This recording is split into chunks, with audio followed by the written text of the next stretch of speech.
Hello, good morning, everyone.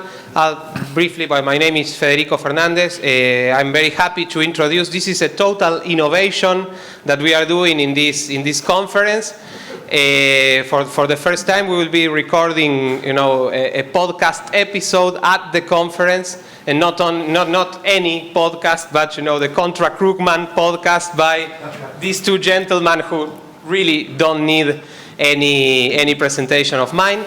Just a few things about the methodology as how this is going to work. Well, the Contra Krugman podcast is a podcast that now has a bi-weekly frequency, and in which, Tom and Bob try to, dissect and explain economics via, the columns of Paul Krugman. I think you all know him, that he publishes on the New York Times. They'll be doing their episode as if it were a normal episode. I suppose they'll mention, where they are. And when they finish, they will wrap up the episode as usual. Then there will be some time for Q&A, and I commend you, to use that time to ask good questions to these gentlemen. Please, in your questions, be very, very short so everyone can ask.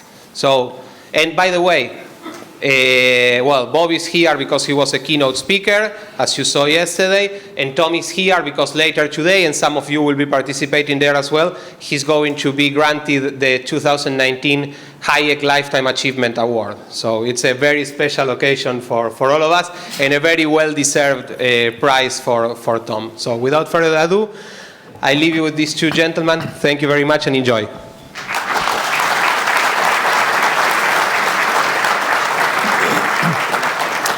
Thank you, Federico. I'm Tom Woods. This is Bob Murphy. We're just about to start the recording of our program.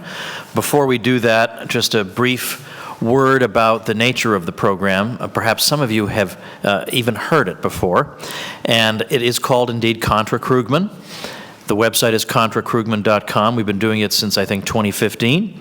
And we pick a Paul Krugman column, and we use the errors in it to teach economics. Now and again, Krugman is correct, and we give him credit where it's due. But that's been the structure of the program. We choose, and it so happens, by the way, it's almost as if Krugman knew we were attending this conference, because he gave us a column about European economies. And so we're going to have a little fun talking about that one. The origin of the podcast goes back a number of years to my realization that there is somebody on this planet who knows more about Paul Krugman and his views and the evolution of those views and things he believed in 1998. There is no one on earth who knows more about this than Bob Murphy. And that includes Paul Krugman himself. Because Bob will dig up things Krugman wishes nobody remembered. Bob remembers. And today we've got some juicy examples of just that. So what we'll do is, first of all, I will summarize the column that we're talking about. Then we'll get a little banter going. But I really thought of this podcast as an opportunity for Bob to shine. I thought Bob should do the show on his own.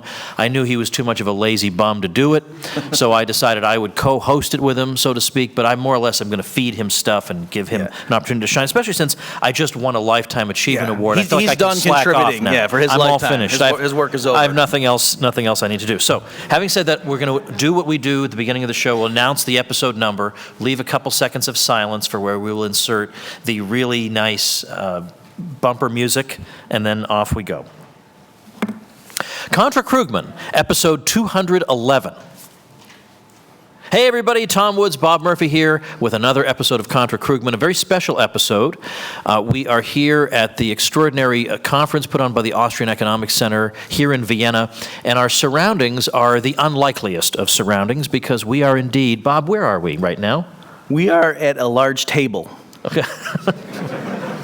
Let me situate that table for you. We are actually at the Central Bank here in Vienna, which is not a venue I expected to be recording Contra Krugman from, but Doggone it, Bob, we're going places, you and I. Yes, I do want to mention, I should have brought it up yesterday in my talk, there are actually two Austrian national banks. I don't know if any of you had that confusion. The taxi driver we took originally yesterday, I had the address at 10 o'clock, and so I was very nervous, wanted to get here on time. And the taxi driver took us to a different building, and on my Google Maps, it showed that there was like a little park, and that where we were going had a little park, and he said, here it is. And I said, but where's the park? Because there was no park in front of the building. And he said, Austrian National Bank. And he pointed at the wall and said, Austrian National Bank. And so okay, and I got out, and we went into the teller, front, and I said, is there a conference here? And he said, and as I was pulling out my information, some euros fell out. And he said, you want change? And I do want change, but that's more like a metaphor, or, and so, of course, for those of you who know, it's like 3 blocks. I'm getting my orientation like this way. And so, fortunately, I went out, and this point, I'm in a real panic, because what can I do if even the taxi driver doesn't know where this conference is? And some guy on the street, so once again, like the man on the street knows more. It's like dispersed knowledge or something. But he got us there. So I was thinking that that's the one time where I wish there was a monopoly in banking, that there would only have been one. So, yes, we are at the Austrian National Bank, though, right now. Okay. And when you say we, you mean you and your wife. I found the place with no problem. I just want to clarify. I just walked here. All right. I was trying to provide employment. All right, well, Paul Krugman provides employment for us because his columns are like a giant make-work project for Bob and me to sit around and do unnecessary work, namely refuting errors we wouldn't have to refute if he hadn't uttered them in the first place.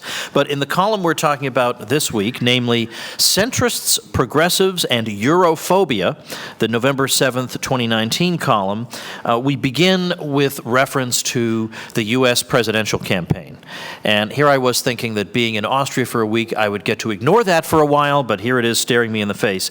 And he's making reference in particular to a woman who may in fact enjoy right now front-runner status, and that is U.S. Senator Elizabeth Warren. And he's saying, now, and by the way, my summary of his column is always a dispassionate summary. Much as I want to make editorial comment, we save that for later. So I'm simply telling you what Krugman is saying.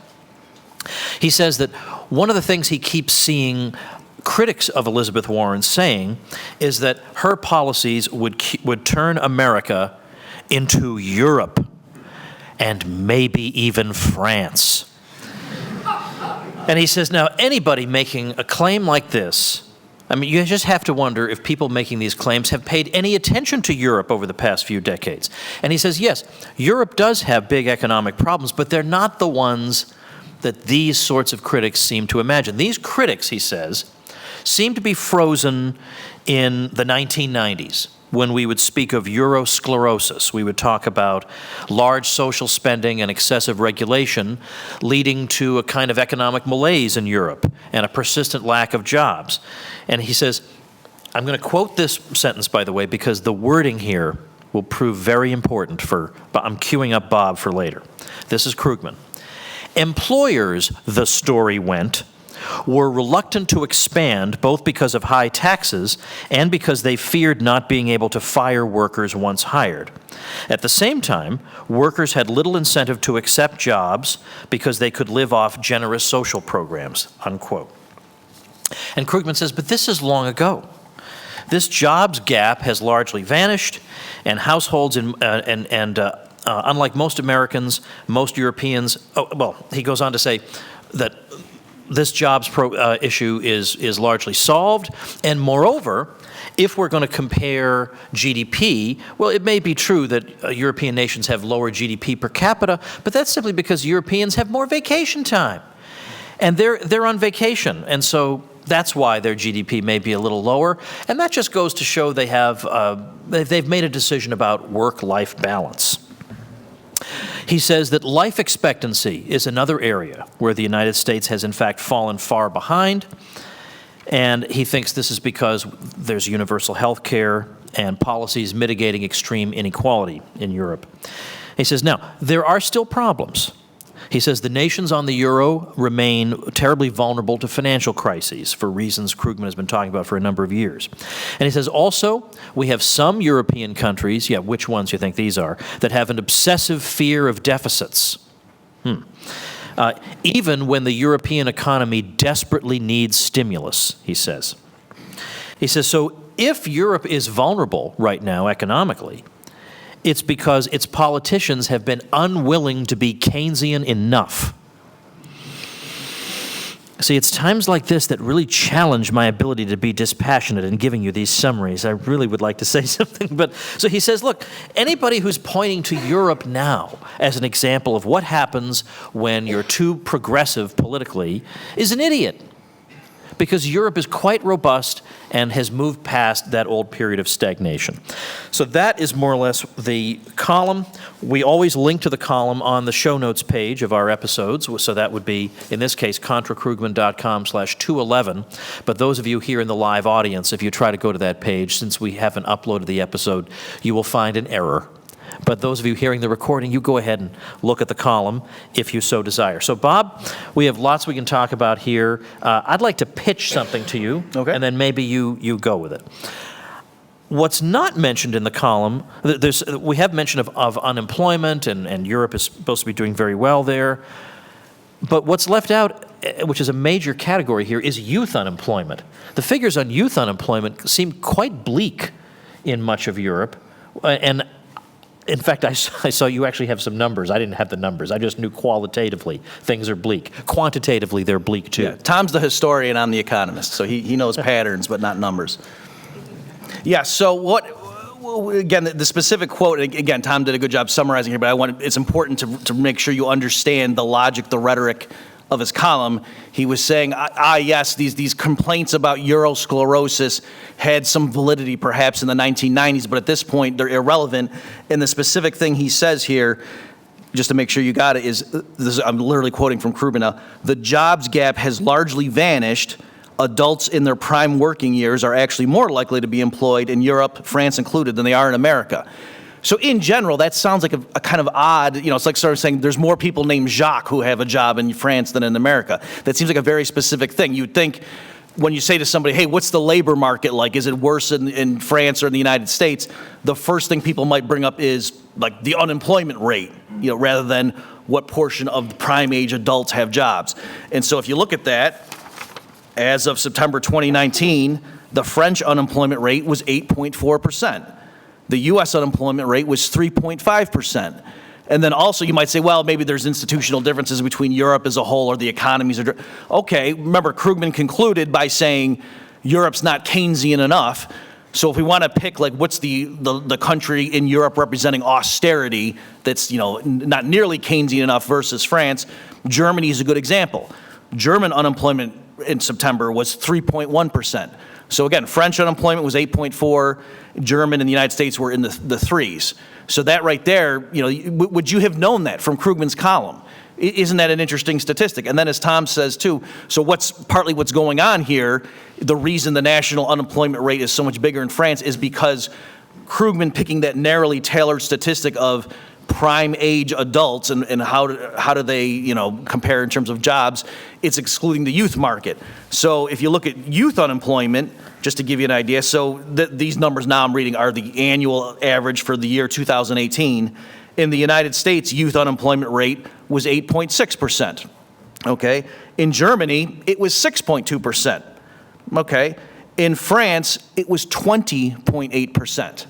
Okay, so I know I'm an Austrian, but even I know that 20 is bigger than 8 or 6, okay? And it's a lot bigger, right? This is one place where cardinality is okay to use, okay? And then also, just to show, well, maybe there's some quirk with France, Italy, if we picked that and said, in the grand scheme of things, if we're going to complain about too much austerity or not Keynesian enough, and, where does Italy fall? Presumably that's more on the social welfare and, oh my gosh, we don't want U.S. politics to be like Italy. Italy's youth unemployment rate in 2018 was 32.2%. Okay, so again, notice that odd juxtaposition there, and in Krugman's odd choice of statistics. So I would say he almost had to be very careful and walk a tightrope to reveal only the statistic that made his point, rather than the obvious one. And again, it's not that we're the ones saying, "Oh, gee, Krugman's got to put point." Let's scratch our heads and try to go find something. And I spent 3 hours. again, when you naturally say to someone, what is the labor market like? Do the regulations and social welfare programs lead to less employment? The first thing somebody would say is, what's the unemployment rate? And obviously, there's a huge gap in those numbers. All right, let's get back to the column and see what the next stuff is. All right, yeah, how about this thing? European nations have lower GDP per capita largely because they have a lot of vacation time. They're going on vacation. Do you think that's the explanation? I mean, but by the way, that's not absolutely implausible that could have some role. What do you think about that? Sure. So again, like theoretically speaking, and this is just for those who don't follow him, this is typical of the way Krugman operates. Rarely does he say something that's just demonstrably false. Okay, and even when we sometimes find him, and we're going to get to this in a minute, when we find him saying one thing today that seems at odds with what he said 10 years ago, it's usually not that it's a literal contradiction. It's what I coined as Krugman contradictions, and I spell it with a K. Now, I realize in Germany you might say, yeah, of course, K, it's a K. What are you talking about? But in the United States, that's more of a play on Krugman's first name, but starting with a K. And so by what I mean there is it's not a literal contradiction like he used to say A, and now he's saying not A. It's just the arguments he used. So, for example, here, with the one we just went over, the fact that now, so he didn't say something wrong. I'm sure his statistic about prime age working adults, having more jobs or a higher percentage, I'm sure that's a true statistic. But why did he pick that one and not the more obvious choice of just standard unemployment? I would say clearly it guided him one way. And we'll show later when he wanted to make the opposite claim, he relied on the unemployment figures. Okay, so that's what we mean by a contradiction. So likewise here, yeah, it's not crazy. Like theoretically, it is possible that a certain country, because of the culture, and maybe people just, like for example, a country that is in a tropical area and it's on the beach and there's coconut trees and whatever, you might not expect them to work as much, right? It might not be as important to them to live in big mansions and to have sports cars because, no, I just want to be outside and enjoy, the beach and the amenities of this natural paradise. So it wouldn't be crazy to look at those group of people and they maybe not work as many hours for their employer per year as people, living in the tundra do. That's not a crazy suggestion. But in terms of economics, there's a way you can isolate that. So let me just make sure you understand the distinction. When economists call someone unemployed, that doesn't mean a person who doesn't have a job. It means a person who doesn't have a job but who wants to have a job. That's what it means to be unemployed. So if someone is 70 years old and isn't working, if the person's just retired and is watching TV and going on the Contra cruise or whatever, that person's not counted in the ranks of the unemployed. It's only when someone's applying for jobs and like government surveys ask, are you seeking employment? If they say yes, and then say, do you have a job? And they say no, that's what it means to be unemployed. Okay, so again, Krugman is right theoretically that in principle, the fact that they work fewer hours in France per year could just mean, oh, that's a cultural difference, and they enjoy leisure more than people in the United States do, or the people in the United States have this obsession with work and they're workaholics. That may be true, but again, the way you would distinguish and say, is it merely a reflection of preferences versus something's wrong with the market, the first thing you would look at is the unemployment rate, right? That's the measure. If it were really just a matter of, oh no, they just choose not to work as much because of where they fall in their leisure material goods trade-off and their utility curves or what have you, the way Krugman would think, the unemployment rate would still be the same. It's just they would work fewer hours. But yet, as I just showed, the unemployment rate, particularly among youth, is much higher. And let me also just mention, the story here, the fact that, there's a lot of regulations in place, including things like a high minimum wage, but also, again, the claim being that it's hard, if you hire someone in France, it's harder to get rid of them legally than it is in the United States. And so that makes employers reluctant to hire people in the first place. You have to be really sure this job applicant is probably going to work out, because once they get a job, it's hard to get rid of them if they turn out not to be productive. So if you just think through, who is that going to hurt more? Someone who's 35 that's had 10 years of experience, or someone who's 17 trying to get his first job, clearly that barrier is going to hurt the 17-year-old more because we have no information about the person. And the person has no skill, few skills. Okay, so that's why the youth unemployment is such a good statistic to see which of these effects or which of these explanations has validity. And so that's the way I would answer that one. All right, we got more. See, this is what I just sit here and Bob just got it. He just got it in the old noodle up here. All right. Again, why he got the Lifetime Achievement Award, because they realized Tom's done. He's not That's producing right. anymore. Tom's Give me checked a- out His at life this is point. over as far as academic Well, scholarship. the thing is that the thing is, a lot of the topics that come up on this program, like healthcare and energy, for example, and climate, Bob's like a genuine expert on all those things. I mean, he's done a lot of work on the economics of climate change in various forums, and he's with the Institute for Energy Research. He's co-authored a book on healthcare. I mean, so I just get used to saying, well, it's another column, another area where Bob's the expert. It's a good. If you can't beat him, join him. Is the philosophy behind Contra Krugman. All right, let's say a little something about life expectancy. We were talking about this before. Sure. Is there anything that can be said? Is capitalism killing us? Sure. So again, and this is something for those of you from not the United States, right now, the issue of health care and health insurance is a huge issue politically. That's one of the central elements of the campaign. Some people point out, it's funny too, that the Democratic contenders to become the presidential candidate, on the one hand, it's saying we absolutely need to solve climate change within the next 10 years or else we're all dead. And then the other thing is, and then we also need to fix health insurance and it's interesting that, well, if we're all going to be dead in 10 years, why do we need a good healthcare system? It's kind of, but it seems kind of wasteful.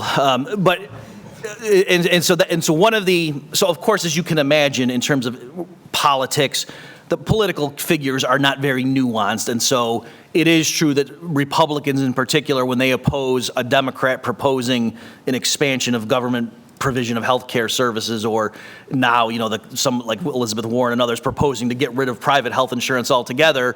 And so Republicans will say, oh, that's socialism, or, everyone's going to be dying. And so the obvious retort is to say, oh, but look at life expectancy in, the G7 or what have you, all these other nations. Every high-income nation besides the U.S. has some version of universal health coverage. So this isn't some crazy totalitarian, Marxist ploy. This is a standard thing, and it seems to be working, right? Because life expectancy in these richer countries is higher than it is in the United States. So there. Okay, so I don't want to hear just be too glib and dismiss that. I think that is an important element, but there are some countervailing circumstances here. So let me just give you a couple examples. There was a study in the JAMA, so I think it stands for the Journal of American Medical Association, in 2016, where they looked precisely at this. So they compared the U.S. with 12 other high-income countries, and the U.S. had the lowest life expectancy, of the 13. It wasn't a huge gap, but it was like more than a year difference on average, or in terms of, at birth, what's the life expectancy. And so then they went through, though, and looked at some of the constituents of that gap, and it turned out that just about half of them were attributable to injury. And so in particular, firearm deaths accounted for 21% of the gap, right? So again, I'm saying the U.S. had a lower life expectancy than the 12 other high-income countries that they studied. And so now they're looking at what are the causes of that. And so 21% of the gap is explained by firearm deaths. 14% was what they call drug poisoning, and I think they include what they call overdoses. And then 13% was from motor vehicle fatalities. Okay, so you add all those numbers, it's turned out to be 48%. So that, of course, that doesn't mean that, there's nothing wrong with the United States. I mean, that is disturbing. The motor vehicle death, you could just say, because the U.S. is so spread out, people spend more time driving, so it's not, driving in a car is more dangerous than on a subway or a bus or a regular train. So that's an obvious reason that there'd be a gap that you'd expect. The firearm, the drug overdose, I mean, clearly that's an issue, and perhaps U.S. policymakers should try to figure out why do we have a higher rate of those types of deaths than other countries do. But it's clearly not the fault of U.S. hospitals that if somebody gets shot, they can't bring them back. You see what I'm saying? That's not the fault of capitalism, that if you get shot, you're probably going to die. Okay? And so that's part. So half of these figures alone is just accounted for by those, pretty obvious things. And then the other thing, too, is stuff like Americans tend to have a poorer diet than their European counterparts. So, for example, there was a study that came out. Now, the numbers were averaged over the 2000s, so there's not one particular year. But the obesity rate in France was 17%. In the U.S., it was 34%. Okay, so things like that as well, that just looking at the raw, what's the life expectancy, it's not entirely obvious that, oh, if there's a difference, you should attribute it just to the fact that there's private health insurance in the United States when there's a lot of these other factors. So it could be the case that the U.S. healthcare system actually does better on many things. It's just that what they're dealing with, is people in poorer health when they start out. All right, let's get to some. Wait. Which of the what topics do you want to hit with the What do you want to? from him? Yeah. Oh yeah, okay, yeah. Oh, this is good.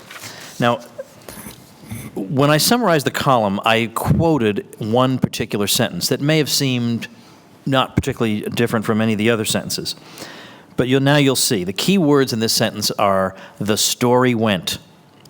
So the sentence from Krugman is, this is describing what eurosclerosis was supposed to have been like. Employers, the story went, were reluctant to expand both because of high taxes and because they feared not being able to fire workers once hired.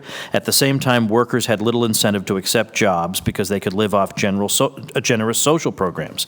So employers, the story went, blah, blah, blah, blah. Now, that's an interesting choice of words, Bob. Yeah. The story went. Yeah, so- Why is that an interesting choice of words? So yeah, as I was showing to Tom before the show when we were conferring, when Krugman says the story went, what he means is when I taught this in all of my textbooks and the essays I wrote in the 1990s. Okay, so he's saying the story as I told it, and just in my textbook that came out in 2010 was such and such. Okay, so let me just document here. We're more an academic setting, so let me read longer than I would have perhaps if we were on the Contra cruise. So let me just go through this. It won't be too long, but I just want to show you this isn't some one-off thing where Krugman was drunk at a cocktail party and said, eurosclerosis. No, this was a very documented thing. He clearly believed if you read this column, you would think it was something that Newt Gingrich made up or Ronald Reagan made up or Margaret Thatcher, and maybe they can, but now clearly they're wrong. No, this is what Krugman was teaching people. So from his 2010 textbook. Okay, so this is from Krugman, which he co-authored with Robin Wells. The book was called Essentials of Economics, and this quote came from the 2010 version of it, or edition of it. It said, people respond to incentives. If unemployment becomes more attractive because of the unemployment benefit, some unemployed workers may no longer try to find a job or may not try to find one as quickly as they would without the benefit. Ways to get around this problem are to provide unemployment benefits only for a limited time or to require recipients to prove they're actively looking for a new job, okay? Also from his textbook Macroeconomics, which he also co-authored with Robin Wells, here he specifically mentions Europe, right? So that last one you could say, well, that was a generic thing. Maybe he didn't have Europe in mind. This one, he'll specifically mention Europe. This is Krugman. Public policy designed to help workers who lose their jobs can lead to structural unemployment as an unintended side effect. Most economically advanced countries provide benefits to laid-off workers as a way to tide them over until they find a new job. In the U.S., these benefits typically replace only a small fraction of a worker's income and expire after 26 weeks. In other countries, particularly in Europe, benefits are more generous and last longer. The drawback to this generosity is that it reduces a worker's incentive to quickly find a new job. Generous unemployment benefits in some European countries are widely believed to be one of the main causes of eurosclerosis, the persistent high unemployment that affects a number of European countries. Okay, so again, that was from Krugman teaching in his textbook. And so notice, too, there that when Krugman's now assuring us that, the problem has largely vanished, in his textbook, when he said, what's the problem, what is eurosclerosis, he didn't say there's a lower amount of prime age working adults who can find work in France versus, no, he said the unemployment rate. That was the criterion by which he showed there is possibly a trade-off, an unintended side effect, structural unemployment. So to now tell us this isn't an issue, you'd think he would point to structural unemployment, but no, as I showed you, there is a huge gap in unemployment. Let me read one more here. This is from June of 1997 when Krugman was writing in it's called Salon magazine. Okay, so this now is a more pop essay where Krugman's going to be a little saucy, a little cheesy, since we're talking about the French here, and so the other ones he's more formal. It's a textbook. This is Krugman being more writing for a popular audience. So I won't read that. I'll summarize some of this. Krugman says, to an Anglo-Saxon economist, France's current problems do not seem particularly mysterious. Jobs in France are like apartments in New York City. Those who provide them are subject to detailed regulation by a government that is very solicitous of their occupants. A French employer must pay his workers well and provide generous benefits, and it is almost as hard to fire those workers as it is to evict a New York tenant. So a tenant meaning someone who rents an apartment in New York City. New York's pro-tenant policies have produced very good deals for some people, but they have also made it very hard for newcomers to find a place to live. France's policies have produced nice work if you can get it, but many people, especially the young, can't get it. And given the generosity of unemployment benefits, many don't even try. Okay, so there he's repeating the logic here. Let me just skip ahead here. He says, now, he talked about some people's suggested things like a European common market and so forth to fix it. He says, to acknowledge the potential virtues of European economic integration risks missing the essential fatuousness of the whole project. France's problem is unemployment, in parentheses, currently almost 13%. Nothing else is even remotely as important. Okay, so before, notice when I was telling you it's odd that Krugman picks that one statistic when you would think the unemployment rate would be the most relevant, just right at the beginning, first cut, how do you assess this? That wasn't me saying that. Krugman himself, back in the 1990s, when he was diagnosing what causes eurosclerosis, he's obviously price controls, just like rent control in New York City makes it hard to find an apartment. In France, you know, it's hard to get rid of a worker, and there's generous benefits that you're mandated to give. So of course it''s hard for youth to get it. And he said the problem is unemployment. Nothing else is remotely as important. So again, notice here too, in this column, it's not that Tom skipped it in the interest of brevity. Nowhere does Krugman say why price controls were bad in the 1990s and that stopped being a problem since then. All he did was point to some empirical measures. He didn't explain why the logic. So, for example, is rent control still a problem? Or now, you know, our basic microeconomics been repealed? He doesn't tell us. But again, back in the 1990s, Krugman thought, yeah, you put a price control in place, there's going to be a glut or a shortage. What do you think is going to happen? All right, I want to move on to this one. Europe suffers from persistent weakness in demand because key players, Germany in particular, have an obsessive fear of deficits, even when the European economy desperately needs stimulus. And then he goes on to say that the problem is that politicians have been unwilling to be Keynesian enough. Now, on that always, in the United States, we have the same problem. That it's never that there's something wrong with the whole Keynesian approach. Never. It's always we haven't done enough of it. And Bob's analogy has sometimes been, if you were giving a particular medicine to a group of patients, and every single time you gave that medicine, the patient died. Now, it's possible that the dosage was wrong, but your first instinct, your initial instinct would not be, we just didn't give them enough. Like, that would not be. You think maybe there's something wrong with the thing. So with this topic, there are two ways to approach it. Now, a lot of times we, in the Austrian tradition, we want to first make sure we have the theory right. So we want to understand what is wrong with the economy, what went wrong with the economy, such that we would have people like Krugman saying it needs stimulus. When he says it needs stimulus, that means there's something wrong with it. And so we want to know what went wrong with it. And I distinctly recall Krugman, in the wake of the financial crisis of 2008, saying that he was tired of all these people trying to understand what had caused the problem, because we needed more people trying to figure out what the way out of the issue is. But there's a connection between what caused the problem and how you solve it. And that is at the very heart of the Austrian analysis. You can't separate these things. How you solve it has intimately to do with what you think went wrong in the first place. And so when we look at a devastated economy like the one in 2008, we want to know what got it in that position. And so naturally we have the Austrian theory of the business cycle. And we look at what is it that in that artificial boom really happened.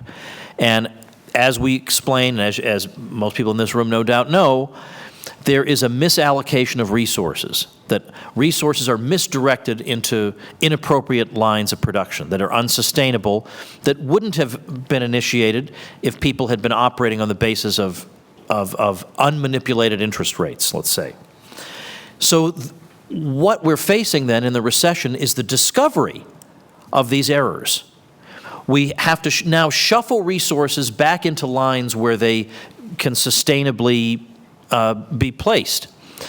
Well, how does monetary stimulus obviously does not solve that problem, because it just adds more white noise into entrepreneurial calculation. That doesn't solve the problem. It's just more of what caused the problem. But then we also have fiscal stimulus, where the government could borrow some money and build bridges. But again, is the problem that we don't have enough bridges? Is that the problem? The problem is that we have a lot of resources that are not where they belong. And if the government just arbitrarily, it just comes up with these economically arbitrary projects that are politically determined, is that going to help us make sure that resources go where they sustainably can rest, I mean, where they really belong? No, it just shuffles them into more arbitrary lines. So we have this theoretical opposition to the twin forms of stimulus, but then we could approach it the way a lot of people prefer to see it approached, which is through empirical examination, right? We can say, well, how have these sorts of approaches worked? And this is not the preferable way to look at it for a number of reasons, but it satisfies a lot of people if you can say, look, they tried fiscal stimulus and here's what happened. And in the case of the U.S., it so happens that when you try to find real examples of fiscal stimulus lifting the economy out of a rut, it's very hard to find that. So what you actually find, as Bob has pointed out, is that the proponents of fiscal stimulus are reduced to saying, okay, sure, fiscal stimulus didn't solve the Great Depression, but it would have been a lot worse without it. Well, that's a contrary to fact speculation. And then we can find one or two other examples of this, but yet we can actually find the reverse. So Bob has actually written, by the way, I'm going to plug this right now. Bob actually has a book called Contra Krugman, and the subtitle, can I tell them who came up with the subtitle? Go ahead. The subtitle has Woods written all over it. The subtitle is Smashing the Errors of America's Most Famous Keynesian, okay? And in that book, you've got every topic under the sun with all the empirical evidence you could possibly ask for and all the theory that you crave as an Austrian, all under one cover. So ContraKrugmanBook.com is where you should go. You'll be very, very deeply and profoundly satisfied by that. But do you want to maybe say something on this line about fiscal stimulus? And yeah, sure. So we'll do it in this narrow case first, and then just broaden it to the general principle here. So again, Krugman is saying yes, there's problems with Europe. He even goes so far as to say, I wouldn't be surprised if Europe is the epicenter of the next global crisis. So Krugman's very smart here. He's very strategic. So now, no matter what happens, he was right. If Europe does very well, he's going to say, I told you we should stop complaining about eurosclerosis, as I wrote in my textbook that came out last decade. He can say that. If Europe crashes and has the next Great Depression, he can say, well, I told you that might happen. It's just now he's covering himself and saying if they do have a global crisis, it's not going to be because of their generous unemployment benefits and so on. It's going to be because, those Germans, they're so fiscally austere. If it just weren't for them, if they would just be willing to run bigger budget deficits, and if the European Central Bank would be willing to cut interest rates more, to flood the market with more liquidity, that would have solved the problem. It's because of these right-wingers. That's the problem. And so, again, notice there that no matter what happens, he's going to claim vindication. But you say, okay, if what you're saying is the reason, for example, that France is still having some trouble, it's not because of French policies, but because of this general, what he calls austerity, coming from the Germans primarily, then you would expect the worst place would be Germany, right? You would think they would be the ones that would have really high unemployment, and maybe that would offshoot a little bit and trickle over to France somehow and hurt them too because of the German, pig-headedness.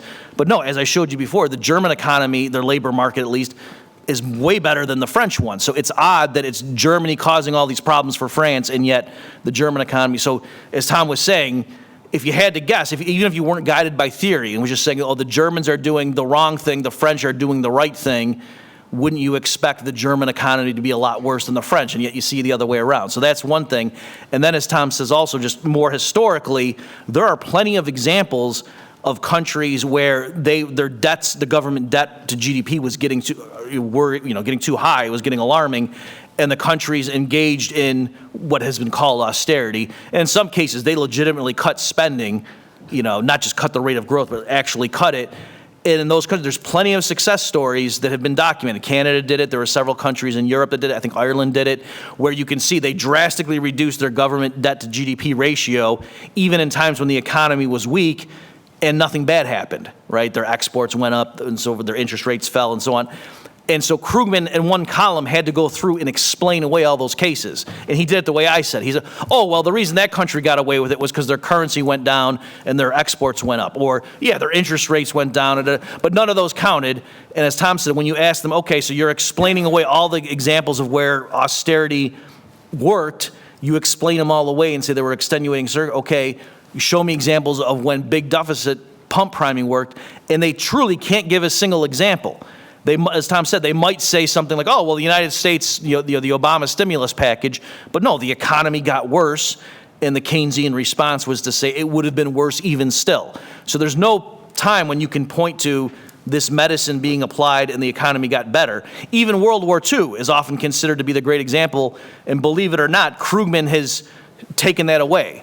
And the reason is because Robert Barrow went through and he looked at to say, what's the multiplier effect if you look at government budget deficits and so on, and it was very low. And so Krugman then said, oh, well, the way Krugman explained that, Barrow's result, was to say, well, there was wartime rationing. In other words, the private sector wasn't allowed to consume more. Yes, the big government deficits of World War II in the U.S.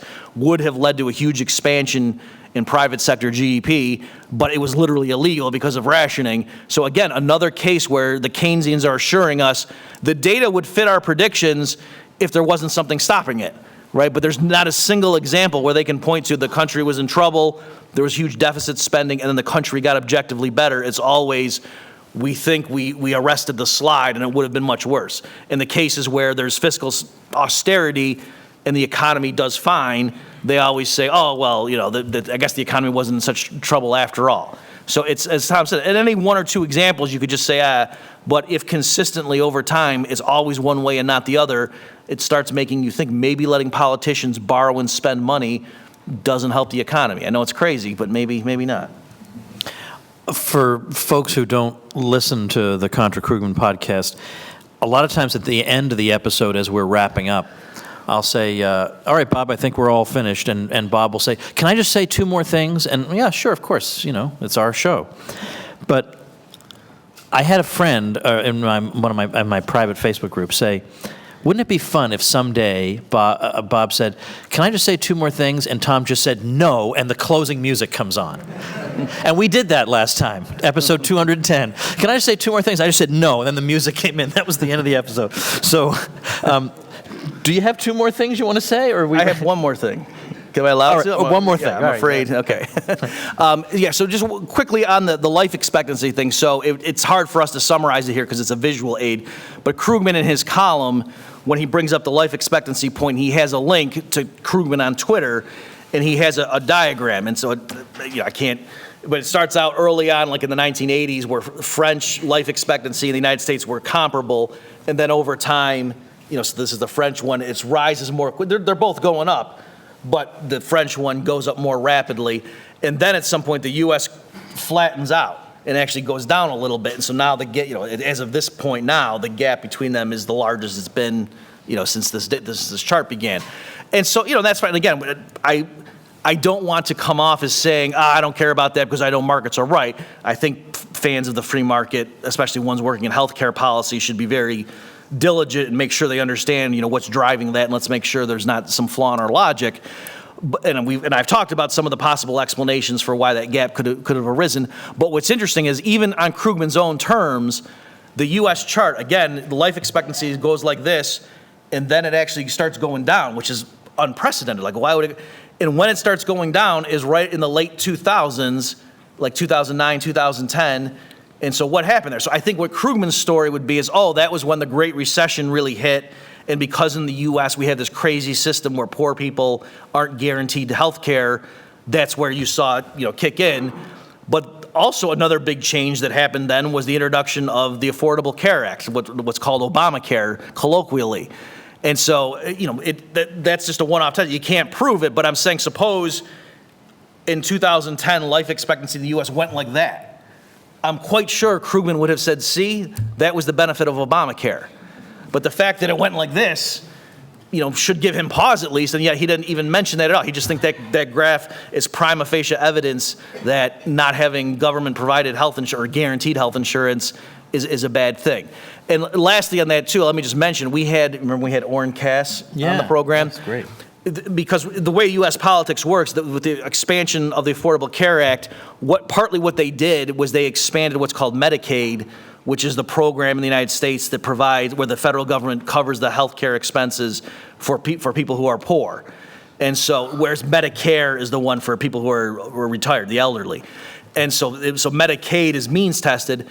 And the way, just to summarize very quickly, the way it works is that U.S. states shoulder or they share some of the burden of that. And so the way the legislation passed, it gave U.S. states the option that the federal government would help them for like the first 2 or 3 years, I believe, to expand Medicaid. But then from that point forward, the individual state would be responsible for the extra funding.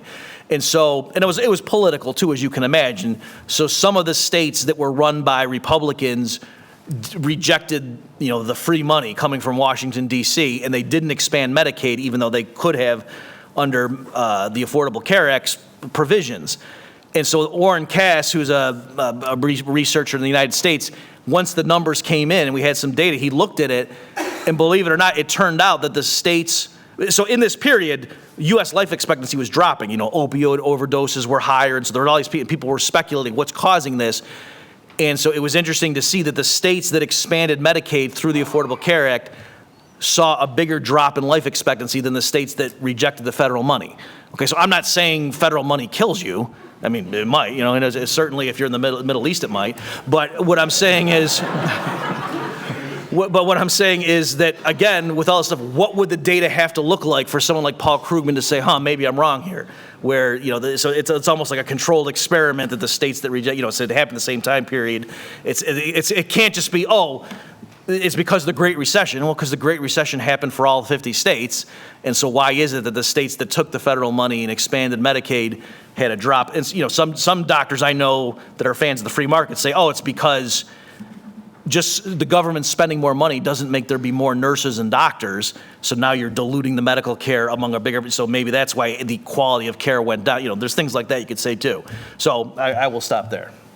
All right, so on the show notes page when this episode is published, ContraKrugman.com/211, we'll link to that episode because that was a particularly good one. We'll have some other resources related to the topic we covered today. And with that, we're going to cease the recording, and then we'll take a few questions. So we're wrapping up the episode. Thanks to everybody for listening.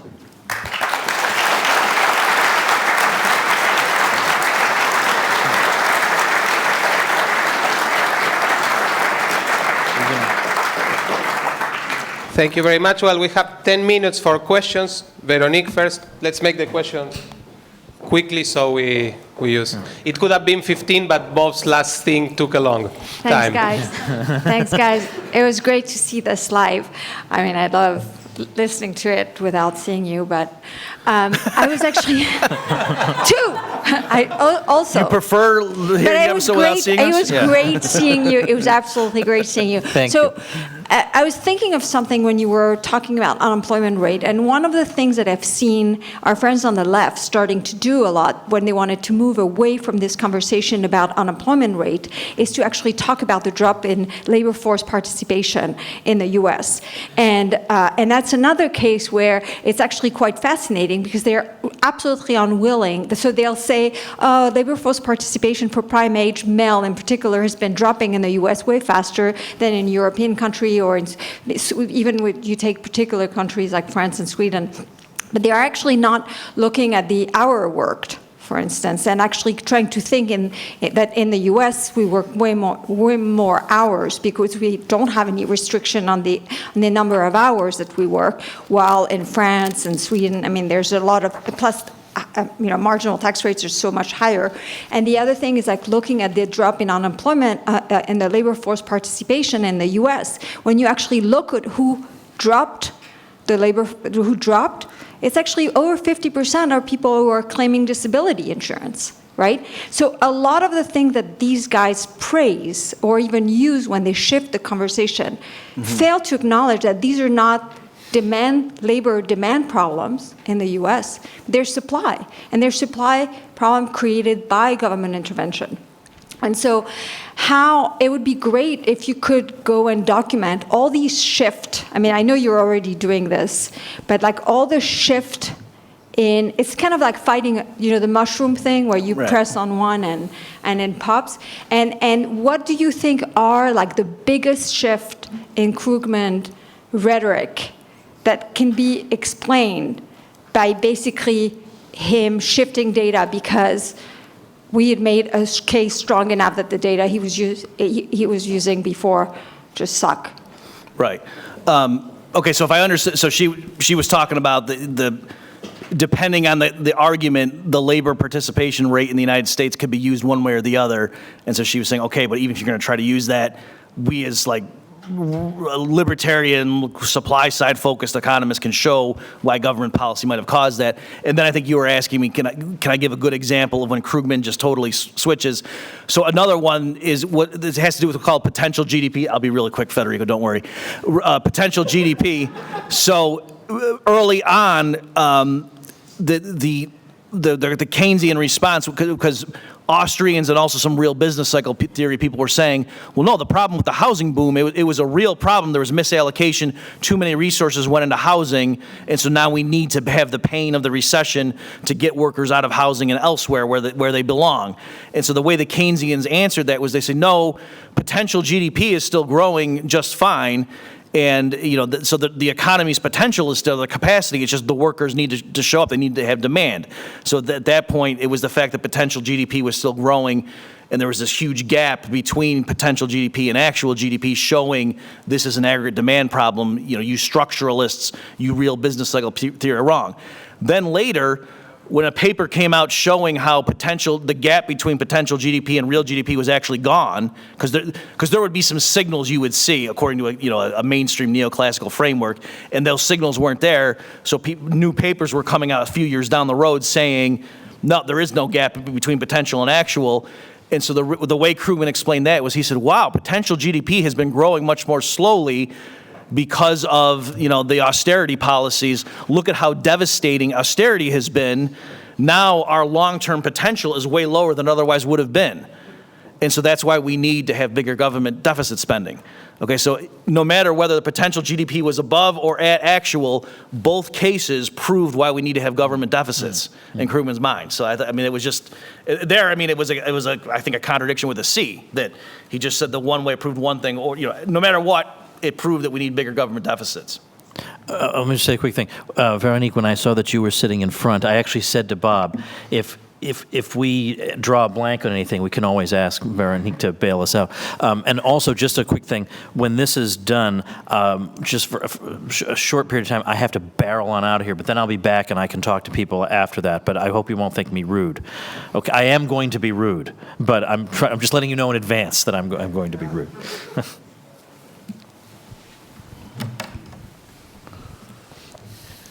Good morning. I want to thank you very much for a delightful conversation and a very good job of refuting different points that were raised by Mr. Krugman. It was poignantly done and with a lot of thought and good intention. As I heard you say, I believe and agree with you that you are correct. He says jargon. You are correct. He says misinformation and the misutilization of statistics. And again, you are correct. He leads us all to incorrect conclusions. These are simply tools of rhetoric. Classic. In my experience, it is much easier to edit than it is to create. After 211 programs, it appears to me that perhaps with all the tools you've developed and skills and proper mic utilization, maybe we're at a point where we can create ourselves. Now, I realize this is an organic process. I realize that you've done this off the question is this: what is holding you back from being a leader as opposed to editing in the wake of his statements? Do you want to? Well, Bob and I each have our own programs that we do where we don't let anybody set the agenda for us. So I have over 1,500 episodes of that. But I do all kinds of public speaking. I do YouTube videos. I have an online teaching academy called libertyclassroom.com where people can learn real history and economics and philosophy from the comfort of their homes. I helped to create the Ron Paul homeschool curriculum to educate children from kindergarten through 12th grade. Those are the things I'm doing. We should give this guy a Lifetime Achievement Award, huh?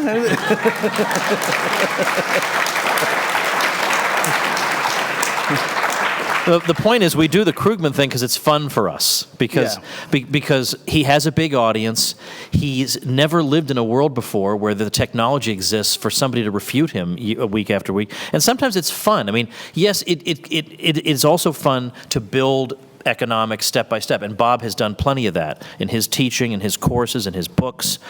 But another way of teaching it is by showing common, popular ways that people hear at the water cooler at work where people go wrong. Because Krugman goes wrong a lot of times in the way a lot of average people go wrong. And now he has a much more sophisticated way of going wrong, but he reaches the same wrong conclusion. And it's useful, because sometimes if you just build things up for people, they won't always see what the fallacy is in an error. Unless you expressly teach, here's the error being committed, and here is the light of truth to respond to it. I think there's room for both. Yeah, real quickly. So if one way of paraphrasing your concern, if you're saying, aren't you guys just always responding to him? You're letting him set the agenda. That actually was my initial response. When Tom first proposed that we do this podcast, my initial thought was, nah, because I don't want to be known as the economist that doesn't like Krugman. Okay, that I want to be my own person or whatever. I want to be the economist that like follows Tom Woods around or something like that, And so, but Tom convinced. He said, no, Krugman's got a Nobel Prize. He has a perch in the New York Times. So he's a very prominent person. And so, yeah, in a certain sense, Krugman's irrelevant. But also, he's setting the stage, and he comments that he has a huge audience. His blog was, ranked number one, at least the last time I saw, in terms of economics blogs. So it's not that we're picking on a straw man or something here. And also, lastly, Krugman actually is a very eloquent, a very clear writer, right? So you know exactly what Krugman means, and when he picks analogies to motivate his Keynesian principles, it's a good analogy. Like it's a very concrete thing. In contrast, Thomas Piketty is not like that. Piketty, when you criticize him, his standard response is to say, "Oh no, that's not what I meant. You misunderstood me." Whereas Krugman will say, "That's right. If aliens attacked, it would be great." So he's not afraid to look crazy to exaggerate the example to get the point across.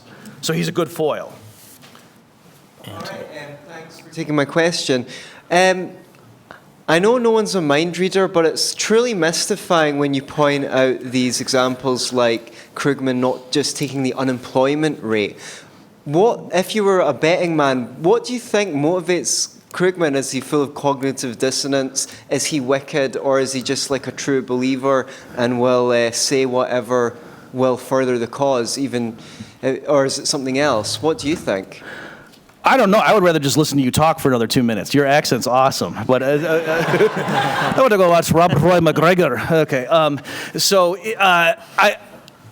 I think you can see an evolution in Krugman's columns, okay? That, again, in the 1990s, he was a good economist, like that stuff with Eurosclerosis, when he opposed rent control, when he did lots of things he talked about in the 90s. He was very, very good on free trade and protectionism back in the 90s. And then over time, he just got more political.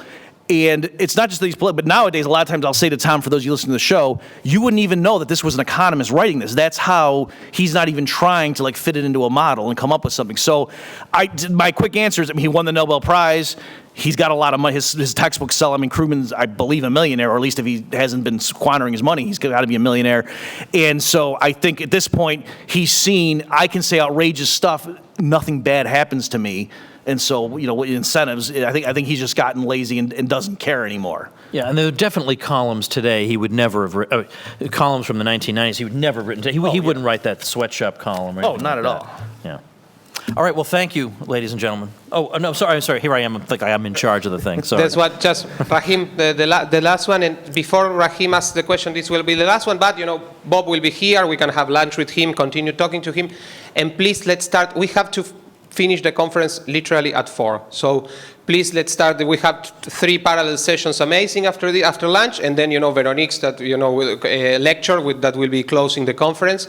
Let's do everything on time, and also so we have time to ask questions for Veronique. So very short, Rahim, and then we finish. Thanks a lot.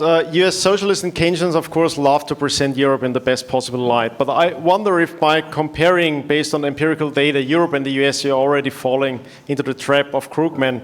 Because, of course, Europe is a continent and not a nation, despite the EU technocrats.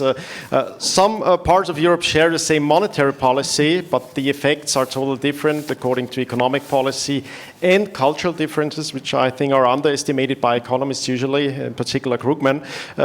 And if we are looking into monetary policy, don't you think that the production structure in the United States is already more highly distorted than in European countries? Does any comparison of economic policies and outcome is useless in a sense? Do you want to take that? I kind of missed. Can you say something? Well, I don't know, you want to get clarification? If the production structure is already more highly distorted in the United States, would you agree with that? And would you conclude that it's very hard to follow Krugman in comparing economic policies?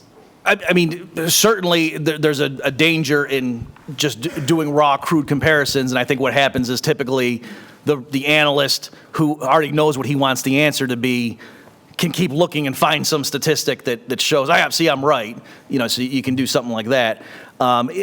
It would be tricky. I guess I would want to look more closely.